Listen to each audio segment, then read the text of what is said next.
이런 가운데 더불어민주당을 이끌고 있는 이재명 민주당 대표는 어제 중원, 대전을 방문했습니다. 대전 중앙시장을 찾았습니다. 조금 전에 왜 금방 한동훈 장관이 이렇게 사인해주고 이런 모습 보셨죠? 이재명 대표 어제 대전 중앙시장에서 비슷한 모습이 나왔습니다. 직접 한번 보시죠. 대표님 반갑습니다.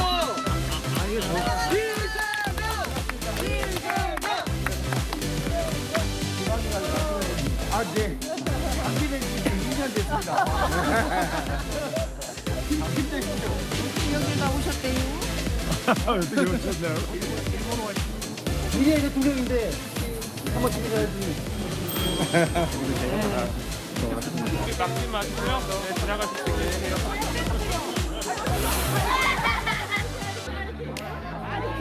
고맙습니다.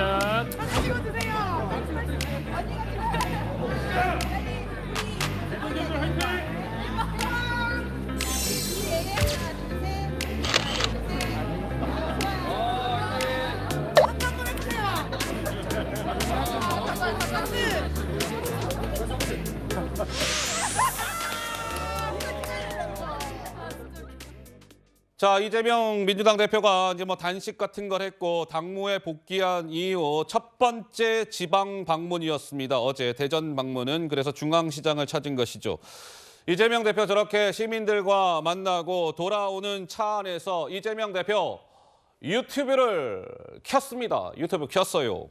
지금 뉴스의 라이브도 많은 분들이 유튜브로 시청을 해주고 계시는데 이재명 대표도 어제 돌아오는 차 안에서 유튜브 켰습니다. 뭐라고 했을까요? 이런 점을 강조했습니다. 들어보시죠. 지금 나라가 전체적으로 정치적으로도 그렇고 경제적으로도 그렇고 사회 문화적으로도 그렇고 너무 많이 퇴행을 해서 많은 분들이 걱정하십니다. 민주당이 국회 과반을 점하고 있으니까 시스템이나 제도 자체를 뜯어고쳐서 퇴행시키지는 못하고 있죠. 그래서 내년 총선은 정말로 중요하고요. 민주당도 정말 반드시 한석이라도 이겨서 일당 좀 더 목표를 높인다면 과반 한석이라도 더 얻어서 과반을 해야 됩니다.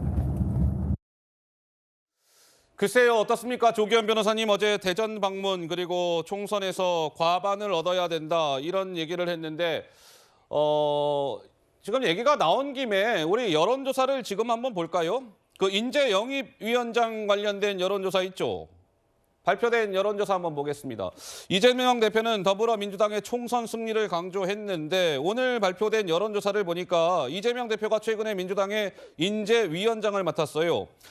그런데 적절하지 않다라는 의견이 거의 과반에 가까웠네요. 49.9, 적절하다는 의견은 39.4, 10.5%포인트 차이로 적절하지 않다라는 의견이 높게 나왔습니다. 오차 범위 밖에서 높게 나온 것이죠. 어떻습니까? 우리 조기현 변호사님은 좀 어떻게 보고 계시는지요? 글쎄요, 이 여론조사의 문항 항목 자체가 지금 민주당 전반의 지금 운영에 대한 어떤 평가 부분은 아닌 것 같고요. 단편적으로 이걸 가지고 지금 이재명 대표의 어떤 정치적 위상에 대한 평가로서 보기에는 좀 어렵다고 보고요. 이재명 대표가 어찌됐든 그 구속영장 기각 이후에 또 재보궐선거가 있었고 당 지도체제가 안정화되고 총선 기획단이 가동하고 있고 총선 체제로 가고 있습니다. 그래서 지방 행보도 이제 그런 연장선상에서 이루어지고 있고요.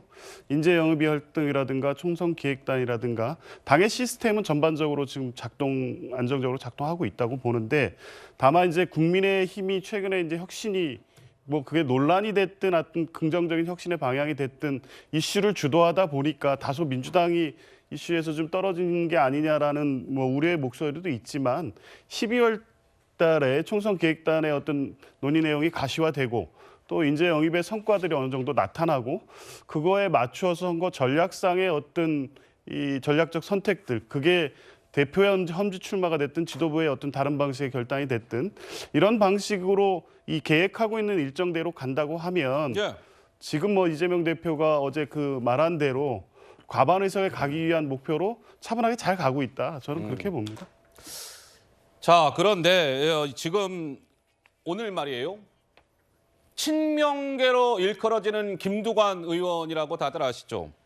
근데 김두관 의원이 굉장히 뭐랄까 좀 이례적인 얘기를 했어요. 이재명 대표를 아주 대놓고 겨냥을 했습니다. 뭐라고 했냐면 이재명 대표는요 비호감도가요 매우 높습니다. 이 얘기를 친명계의 김두관 의원이 직접적으로 오늘 라디오에 나와서 한 겁니다. 김두관 의원의 목소리로 직접 한번 들어보시죠. 선거에 이제 자기만 살겠다고 자기만 당선되겠다고 이렇게 고집하는 순간 선거에 당이 망하거든요.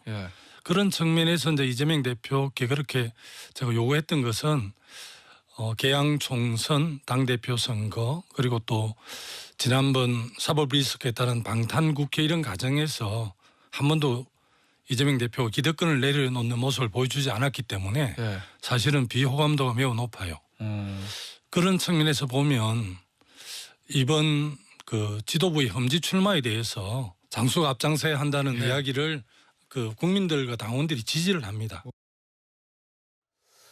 김두관 의원이 뭐 이재명 대표 비호감도가 높아요라고 이야기를 했는데 서정호 변호사 한 말씀 하시겠다고요? 지금 이제 국민의힘에는 지도부 험지 출마 네. 이게 논의가 험지 출마. 많잖아요. 네. 그런데 이재명 대표가 개항에서 송영길 전 대표가 오선했던 개항에서 이게 따뜻하게 두 번 배치하겠다? 이러면 이게 그 국민들이 관역에 용납하겠습니까? 저는 이재명 대표도 이게 반드시 희생해서 험지로 나가야 되고요. 제가 촉구하고 싶은 거는 뭐 이게 안동은 어차피 안 될 거니까 안동 가라고는 안 하겠습니다. 어허. 그다음에 강남 가라고도 안 해요. 그럼 어딥니까? 분당 가라고도 안 해요. 종로입니까? 그렇죠. 종로면요. 예. 저는 이게 민주당이 불리한 지역이 아니에요. 옛날에 이낙연, 정세균 이게 종로가 호남도 많고 네. 불리한 지역이 아닙니다. 종로에 와서 한동훈 장관과 붙어봐라. 이걸 제가 촉구하는 거예요. 왜 그러냐면 이게 지금 제가 보기에 보수 진보에서 가장 팬덤이 많은 게 두 분이에요. 보수 쪽에서는 한동훈, 한동훈. 그다음에 진보 쪽에 이재명. 예. 두 분이 종로. 그 완전히 나름대로 공정한 결투장 아닙니까? 예. 거기에 와서 한번 붙어봐라 이거죠.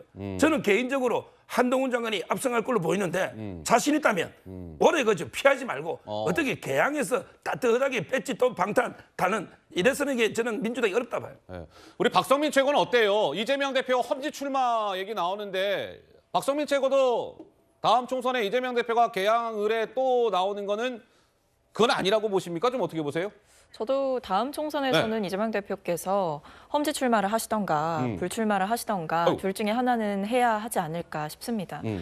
개항 출마는 사실 같은 당인 제가 봐도 그렇게 명분이 있는 선택은 아니었거든요. 실제로 그때 당내에서도 많은 비판이 있었습니다. 왜냐하면 의원직을 선택하겠다고 한다면 당대표 선거에 나가지 않겠다라는 선언을 확실하게 하던가. 그러니까 둘 다를 할 수도 없는 것이고 그리고 하필 본인이 그동안 정치적인 이력을 쌓았던 뭐 성남이라던가 경기도라던가 이런 지역이 아니라 왜 이제 인천으로 가게 되었느냐 이런 의문도 상당히 있었거든요. 그런 과거의 선택에 대한 분명히 좀 비판이 있었기 때문에 다음 총선에서 똑같은 선택을 해서는 안 된다. 그리고 오히려 민주당이 오히려 국민의힘보다 훨씬 더 좀 개혁적인 공천을 해야 하는 것이고 기득권 내려놓기에 좀 더 앞서야 되는 것이라면 예. 저는 그 시작을 대표께서 좀 해주시는 게 맞지 않나 싶습니다.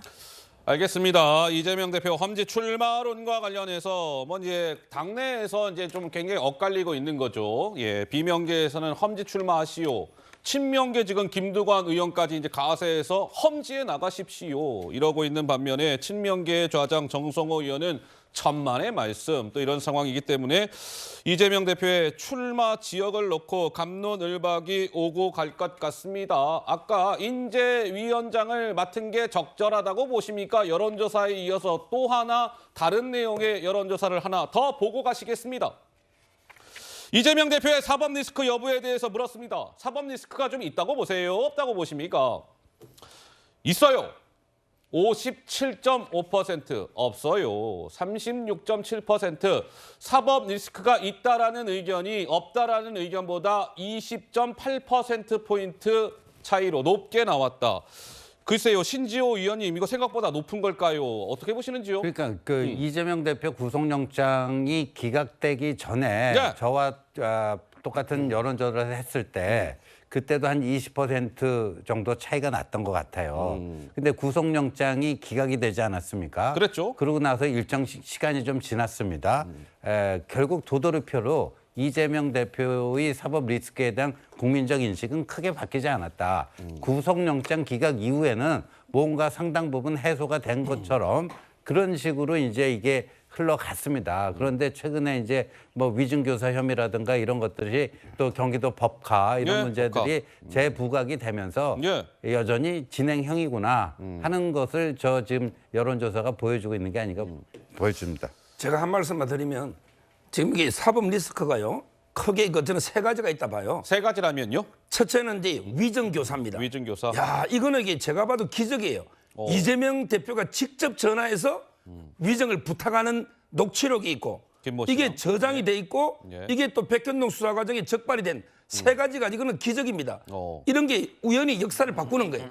저는 위증교사가 총선 전에 나올 가능성이 있고 첫째. 예. 두 번째 선거법. 이게 나와야죠. 6개월인데. 이게 넘으면 100만 원만 넘어도 민주당이 거의 뭐 434억을 토해낼 정도로 예. 두 개가 있고요. 그다음 마지막으로 가장 큰 거는 바로 이제 영장 재청구죠. 결국 수원지검에서 예. 쌍방울 대북 송금, 어. 그다음에 그 법인 카드, 예. 그다음에 쪼개기 후원금 묶어서 수원에다가 영장 재청구하는 이런 세 가지 큰 사법 리스크가 남아 있다 봐요. 그러면 자 이제 이런 거잖아요. 관심은 이게 이제 가정적인 말씀입니다만 서정호 변호사는 어떻게 보세요? 자 지난번에 영장이 유창훈 판사로부터 기각이 됐어요. 그리고 지금 말씀하신 대로 수원지검에서 뭐 쌍방울, 쪼개기 후원금, 법카 이거 수사하고 있는데 예. 시기는 언제가 될지는 모르겠으나 수원지검에서 이재명 대표에 대한 구속영장을 다시 한번 청구를 할 거라고 보십니까? 그렇죠. 다시 한번. 그렇게 되면 3차 구속영장 청구거든요. 어떻게 그렇죠. 보세요? 그렇게 보는 분이 의외로 많이 있습니다. 그래요? 저쪽에 박지원 옛날에 그분도 말한 적이 있고요. 왜 그러냐면요. 이 쌍방울 대북 송금은 이제 그 유창훈 판사가 다툼의 여지가 있다 했기 때문에 네. 이걸 이게 보안 수사에서 영장 청구하는 게 자연스러운 순서고요. 그다음에 쪼개기 후원금은 뭐 조사 끝난 거고, 그다음에 그 법인 카드 법카. 있죠. 네. 이 부분은 이제 김혜경 씨에 대해서 자국의 법원이 영장을 발부 안 해줘서 이게 좀 진도는 늦지만 예. 그렇지만 이게 조명현 씨가 이미 공익신고자로서 모든 증거를 다 제출하고 어허. 조사를 받았잖아요. 예, 예. 그렇다면 저는 충분히 그 세 가지를 묶어서 수원에 재청구하는 게 맞고 시점은요. 예. 아마 이게 12월 달쯤 되지 않을까. 12월. 왜냐하면 이게 회기 중이니까 지금은 아, 예. 자연스럽게 수사하다 보면 12월이 되거나 조금 더 늦을 수 있는 예를 들어 이제 뭐 총선 전에는 치지 않을까 이렇게 저는 봅니다. 어허, 총선 전에 다시 한번 구속영장이 청구될 가능성도 배제할 수 없다. 이제 서정호 변호사는 개인적으로 저렇게 전망을 하신 것이고